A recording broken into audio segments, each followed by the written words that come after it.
Welcome to Season 5 of SEL in EDU. This is a space for educators who believe social emotional learning isn't an add-on. It's part of how we teach, lead, and show up every day. I'm Dr. Krista Lay, and in each episode, we'll explore real stories, practical strategies, and the human side of learning that helps schools grow with intention. What if resilience isn't something children either have or don't have, but something we intentionally build? In this episode of SEL and EDU, we sit down with educator and instructional leader Josephine Hunt to explore how resilience grows through productive struggle, natural consequences, and thoughtful coaching. Drawing on over 22 years in general and special education, Josephine challenges the fear-based instinct to, quote, fix students, and instead invites us to strengthen what's already within them. Together, we unpack the resilience loop, the power of intrinsic motivation over external rewards, and how co-regulation, choice, and high expectations help students move from coping to thriving. If you're looking for practical ways to build mental health wealth, not just manage mental health, this conversation offers grounded strategies you can apply tomorrow. I'm incredibly excited to have Josephine Hunt with us today. Josephine and I met about a couple months ago. We both signed on to do an Ignite for the New Jersey conference. So Josephine, thank you so much for sharing your time with us today. How are you? I'm really happy that I got to meet you and collaborate with you on such an important topic for me. I'm really grateful to be able to express to you what we do here regarding social and emotional learning in education. Thank you. I like to grow out of discomfort. And it's something that I practice with my students, with my staff, with my own children who are in their 20s. I just turned 50 and I went back to get my second master's to push myself out of comfort. I felt like that was a great opportunity to push myself out of comfort as well, because I'm more used to doing like department meetings as well as like 90-minute presentations. So to bring it to a 5-minute inspirational, motivational speech or a presentation, it was great to go through the process to make it that succinct. You have to really look at the nuts and bolts of what you want to present. So I'm really grateful for that experience. So this is why I felt very connected to you. I'll be 50 in a year and a half. But that desire of like, yeah, let's push ourselves a little bit. When I signed up, I'm like, oh, this will be fun. It'll be out of my comfort. And then, oh my goodness, that afternoon, I'm like, why did I do this? I could be chilling. I could be not stressed out. But then I got a chance to meet amazing people like you. And I'm like, this is why I do it. Not only do I challenge myself, but I get to meet really neat people who have similar mindsets and are trying to grow themselves. And in my journey of my second master's in administration to be a principal, and my main goal just to go back to school and educate myself and become a better leader.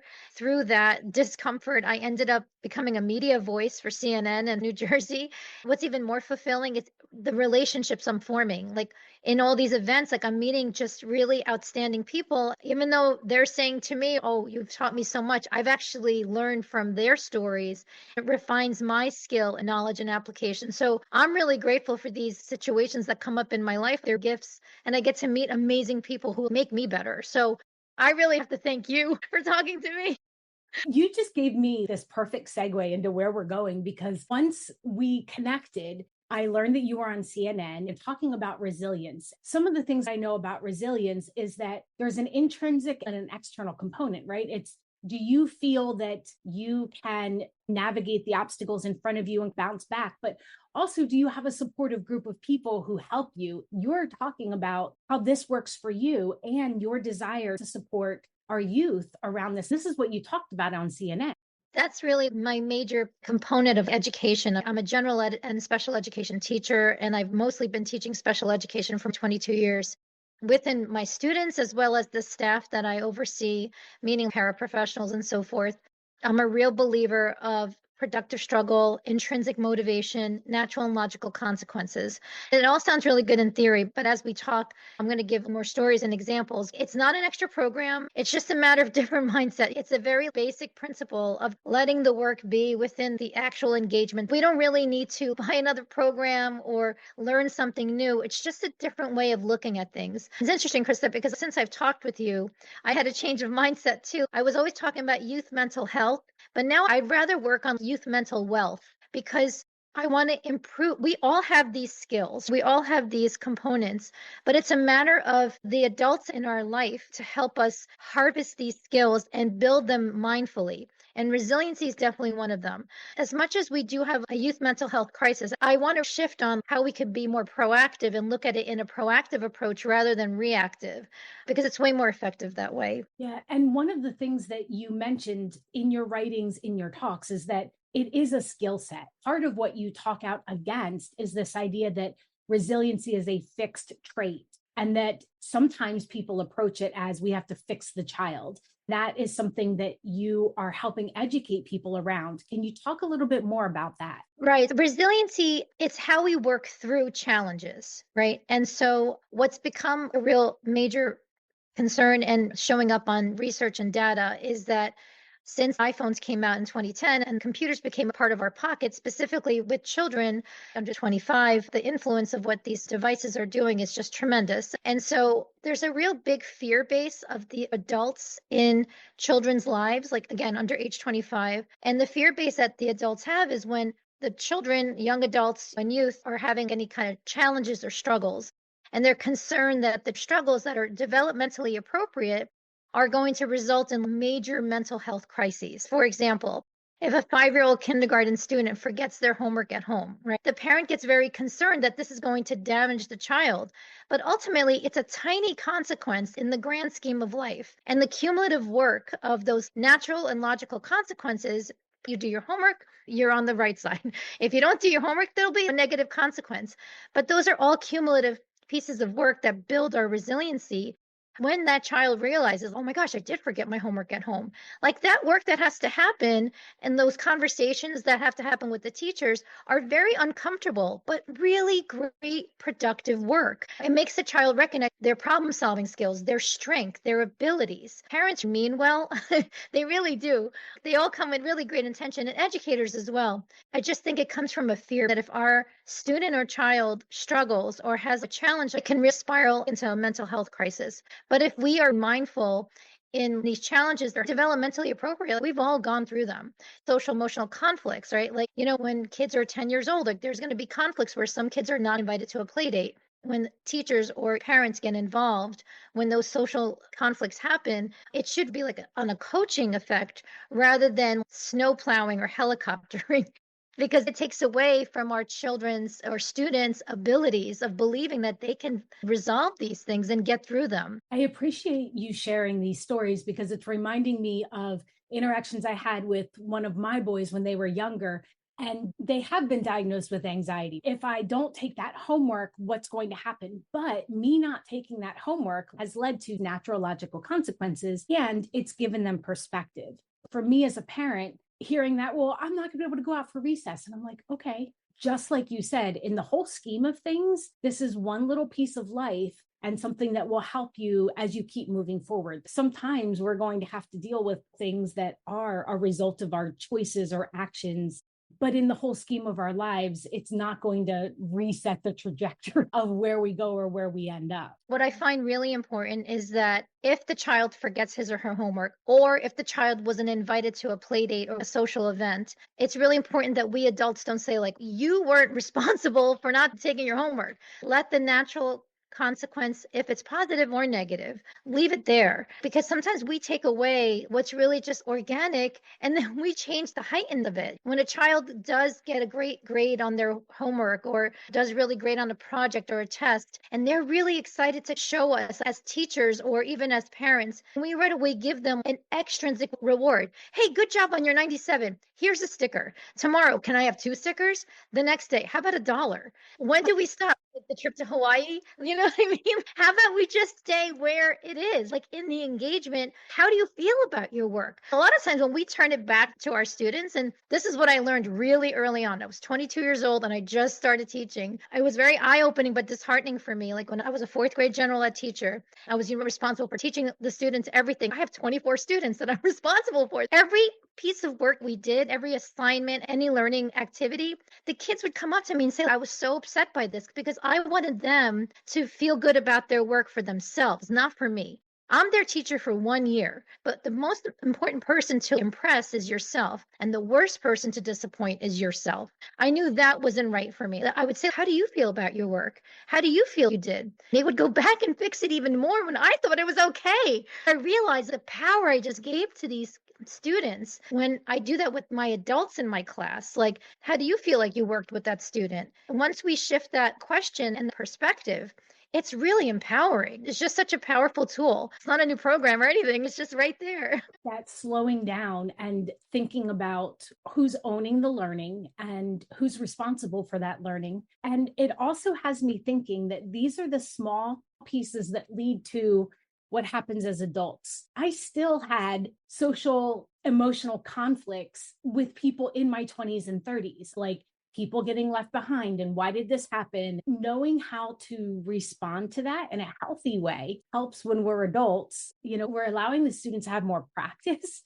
so they can handle things, because these are the types of things that, while we'd like to say go away when we're adults, don't. What do you recommend we get? He said, this is not about me. This is your dining experience. What do you think looks best for you? She said, I just didn't think about that before. When we ask people about their work, regardless of their age, how do you feel about your work? It shifts them to become more evaluative of themselves. I find that to be empowering when we can help coach others, either our students or other people we're working with, to ask them the right questions to get to their right answers. We can provide suggestions, but the best way to find your own solution is to think about what's going to work best for me, because we're all uniquely human. We all have our own unique set of variables. Yes, maybe there are some solutions or practices that are common or can be used by more than one person, but trying to figure out what is it that you need, that's what makes a great teacher coach. And I find that important in parenting and teaching, to ask those deep questions where it makes someone really think about what is going to work for me.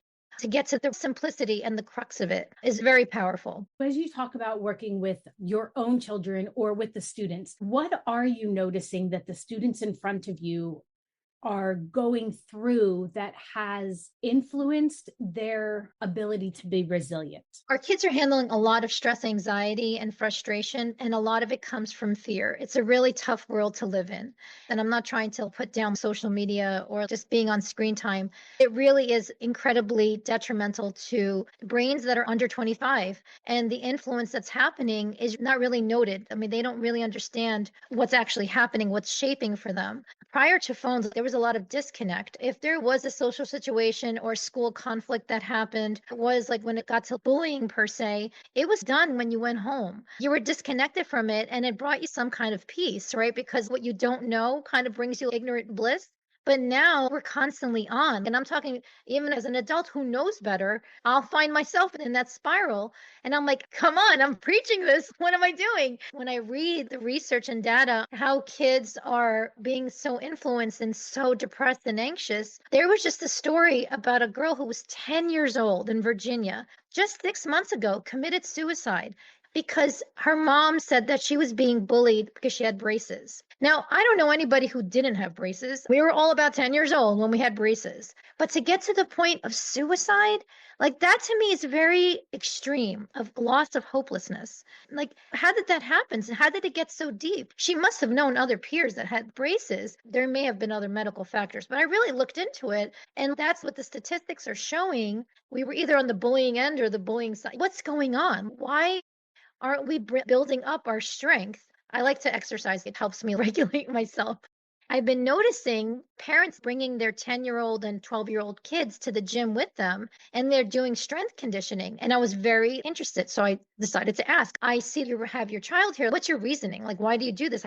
And they felt that physical strength is going to help them with their emotional, academic, and social strength. And I was like, wow, that's brilliant. It's like strength training, right? On a physical level, if you think about it, like push-ups, sit-ups, or even light weights. You have to be very careful with that with kids, like in their growth plates. It was a very fascinating perspective, and it just recently came to my forum, and I'm considering to dig deeper with this because I think there's something there to it. Yeah, and I think that movement is allowing a release of some of that stress that builds up. One of the things that you've said twice was that idea of 25, 26-year-olds. That's when your prefrontal cortex has been fully developed, and that helps you have a pause before you take action. It also helps you see long-term consequences. And I wonder too, with that 10-year-old, if some of it was feeling an immediate pain and needing an immediate solution, not realizing how permanent that really is, even though we might look at a 10-year-old and be like, you should know, but developmentally, our brains are just not there yet. Yeah, no, they don't know.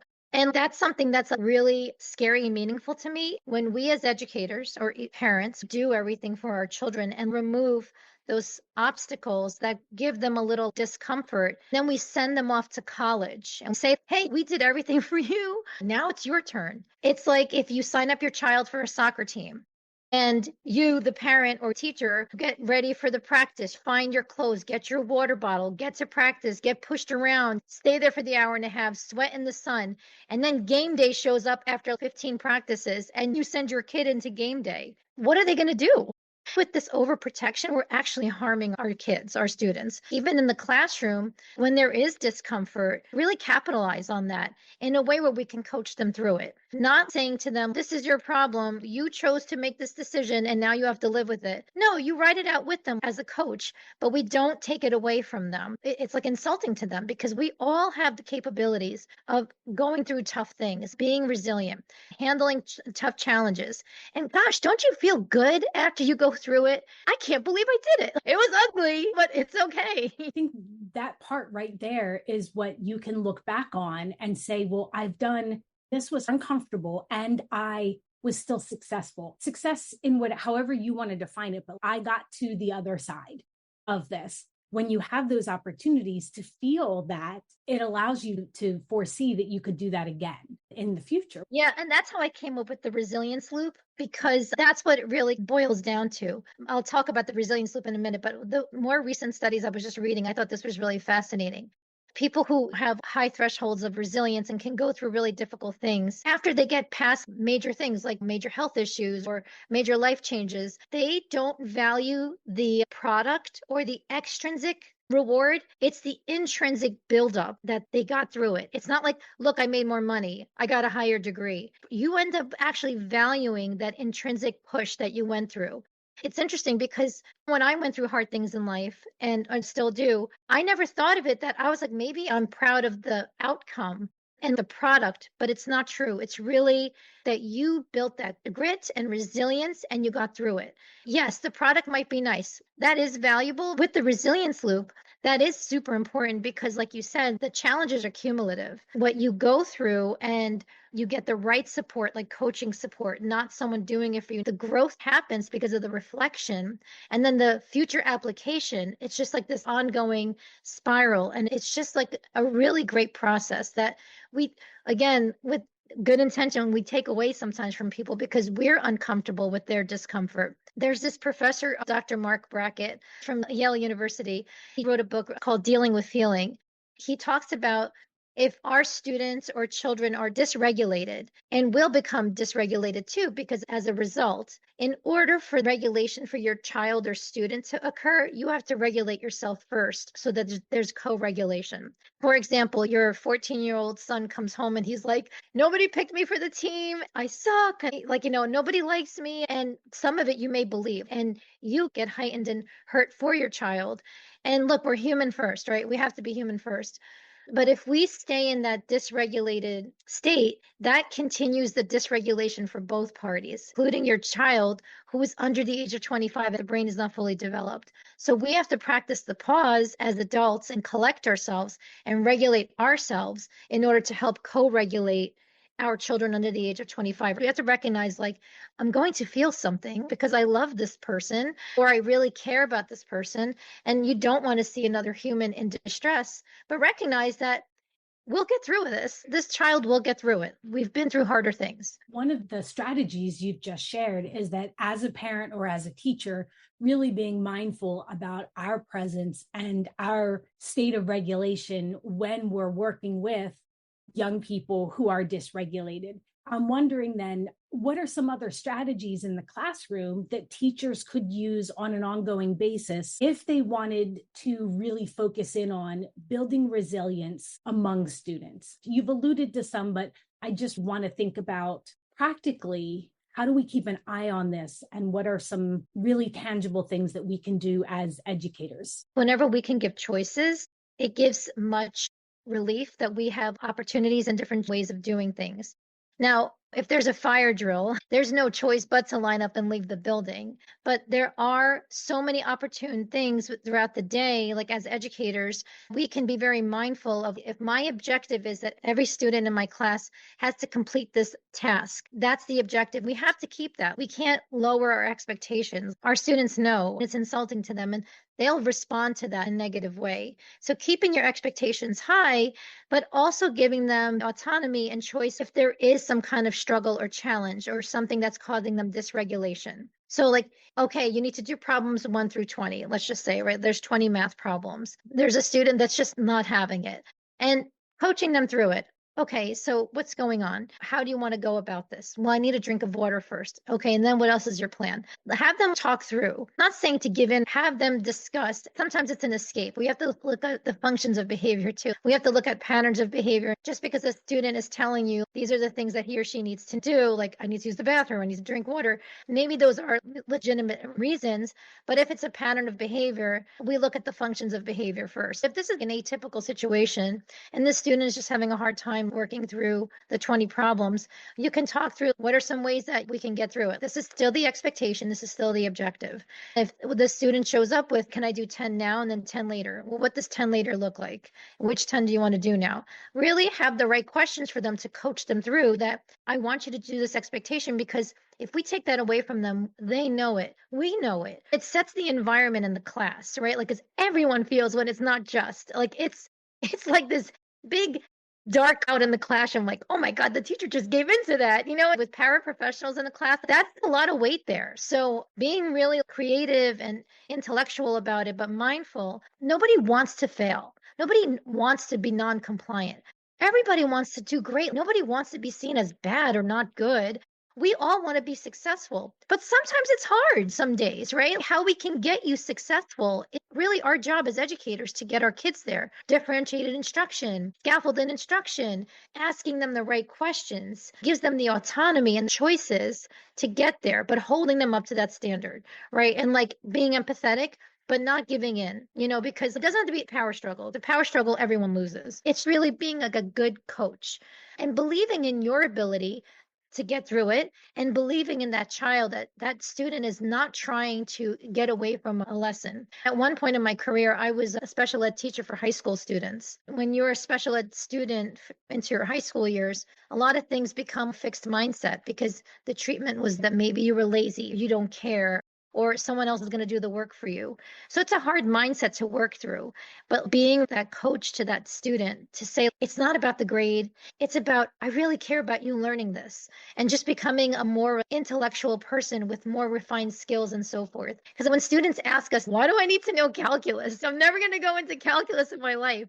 You never know how your brain retrieves that type of process in abstract problem solving. There's some things I'm like, wow, is that what algebra did for me? It made me came up with this solution that really had nothing to do with math, but it was looking at the variables and manipulating them. Everything we learn in schools is cumulative and beneficial. We may not use it in that particular way, but it retrieves from your brain. Just really giving our students that belief that they're capable and that they can do it. I appreciate the coaching framework because while the students might be spiraling into unproductive struggle, you're not solving the problem, but you're asking them questions that will still give them these stepping stones or some scaffolds. Like when you said 10 now, 10 later. Well, what does 10 look like later? That hit me. That really resonated because a full follow through to completion to support that child. And I also don't want to skip over. You mentioned something super important, that even getting a student to have a sip of water when they're dysregulated can do wonders. And to be honest, I don't remember the science behind it, but just the idea of take a breath, have some water can help you move to that path of regulation. I have this visual on my website, and it recently came to me. It's because I meet people like you, and it gives me ideas. For our students to be successful, they have to have their physical needs met. We have to think about it. We're human first, right? If our sleep, nutrition, or dehydration is a factor, we have to really consider that. And again, we have to look at, is it an escape pattern, like the 4 functions of behavior, or is it just really a necessity? We have to really be mindful. In most cases, if it is an escape factor, that's something we need to look at. Why is the student needing to escape? What's going on? That's our job, to look at How could we decrease that escape? Keep the water on your desk, right? But it's not the water. It'll be something else. What is it that we're escaping from? A lot of it sometimes is tangible because we built it in like, hey, if you get an A minus, we're going to go get ice cream. And so that's been so tied, like it became a concrete reward that is sometimes hard to undo. But being mindful of that is really helpful. So that led me to another idea about the external rewards. And it reminded me of my son thinking about when he would have anxious moments that would impact his ability to learn. Sometimes it was tied to his sense of resiliency and thinking, what tools do you have in your own toolbox? He would keep Tums. So if his stomach felt upset, he knew he had Tums with him or crackers. What can we help students acknowledge that they are building in their own toolbox? What questions can they ask? And I'm stuck on this in a good way. It's okay to be uncomfortable. And I love that you said that in the beginning. What I would work on with him is that you are going to be anxious at different times. We all have anxiety at different levels, but let's really start sorting through what type of anxiety is this? Is it before a soccer game?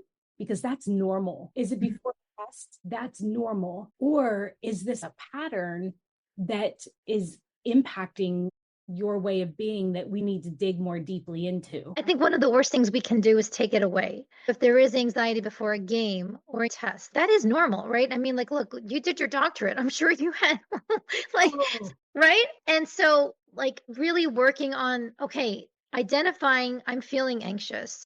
And yes, my heart rate is up. I'm sweating. I might even be tired. And just kind of looking through how can I get through this? It doesn't have to be perfect. Once we could get rid of the perfect, like to me, finishing it is huge. Finishing and failing is better than not finishing at all. Coming to the completion that, yes, I got stuck. I was really struggling. I lost sleep. I might have lost some weight in this program, but I got to the end and I'm so proud I finished. And that's it. I may have not gotten an A plus, but it's not the extrinsic reward that makes us move. It's the internal intrinsic reward. Most of us are in jobs that are really intrinsically motivating. And so when she went into business and marketing and worked for Nine West, I'm like, this seems really out of her character. And within 5 years, she was done. She's like, I just lost that extrinsic reward of making a lot of money, having high fashion. It loses its luster. And she became a teacher, and she's been a teacher since. I'm not saying teaching is the way to go, but when we're engaged in something that intrinsically drives us, it doesn't feel like work. We get rewarded within. We don't need external factors. Of course, we need a paycheck, but that should be just part of it. It's not our driving factor. This thinking about the product, that's going to stick with me for a while. You mentioned the doctorate. It took me a long time to finish for a variety of reasons, but I don't look back and think, oh, I have this piece of paper. It's more about the skill set I developed along the way and trying to model that for my boys. You're a girl mom of three, right? And I've got three boys, thinking about how we're modeling our own resiliency skills for the people who are watching us. Yeah, that's really huge. I kind of just dig deep for myself. Sometimes my husband's like, just go to bed, Joe. It's not about the degree, the product, the money. It's really about I got through it and I'm going to do better next time, or this was pretty decent. There's a lot of things that caused me fear. I remember going on to CNN and I'm like, oh my God, this is live. What if I just blipped out? Well, just keep going. Those experiences build our character. I walked away not thinking about like what I actually, like, what I said, but more so like I got through the experience of live TV. And like, I overcame my fears and I figured out how to. As soon as I found out I was going on, it was a Tuesday, it was that Friday. I remember just psyching myself out. I'm like, I don't have to go. Like I could just tell them like I'm gonna go, but I knew who am I really failing myself. So I'm just gonna show up and do my best. That's actually Don Miguel Ruiz. He's an author of The Four Agreements. It's a fantastic book. I read it every summer before I start a new school year. One of the things he says is just do your best and you'll never walk away feeling like it wasn't perfect. You feel good because you did your best and your best is right there and that's it. And your best can look different on different days. And I think knowing that sometimes you don't need to explain yourself to everybody, that if you can look at yourself and say, I put it all out there, I did what I could in that moment. And I think that's important. You look flawless up there on CNN. You rocked it. And I appreciate you being vulnerable and sharing all those feelings underneath of it. Sweating. I'm glad the cameras didn't show the sweat marks because I was so happy. But truly, Cool. night, I start feeling like I kind of have a sore throat. I start psychologically convincing myself, like, I don't need to go. And I'm like, what am I really going to do? This book saved me because you don't care what anybody else thinks. It's good to get feedback and be open to that. Just like Brene Brown says, if you're going to listen to people sitting in the comfortable seats that they never budged, like, why? Listen to the people who are out there in the arena with you. Those are the people that can give you really great, like, they'll give you the raw feelings of like the night before I was getting a sore throat, but I did it. For those of you who are listening, what are the best ways for people to get a hold of you? I'm just excited to like get to meet people. So my website is www.josephinehunt, one word.com. So JOSEPHINEHUNT.com. I also have a YouTube channel, Josephine V Hunt. If you go on my website, there's a YouTube link there too. Feel free to email me. It's all on my website, Josephine Villaric Hunt. I would love to talk with you. I've met amazing people and I'm grateful to be part of this collaborative network because when we work together, we do better. That's one of the foundational pieces of this community in SEL and EDU. We all have a passion to serve our youth and support each other as educators. Anytime we get a chance to put the students first and lift each other up, we definitely want to jump in and do that. Thank you for the work you're doing with your students, helping educate the world on what it's like to be an educator and a parent and how we can bring both sides together to help our youth navigate this world. Thank you, Josephine, for your time. I look forward to continuing to learn from you, to work with you, and to see the amazing things you have next. Thank you for being part of the SEL in EDU family. As you move into the rest of your day, I invite you to notice one small way social emotional learning showed up in your thinking, your relationships, or your work. Until next time, take care of yourself and keep making space for meaningful, connected learning.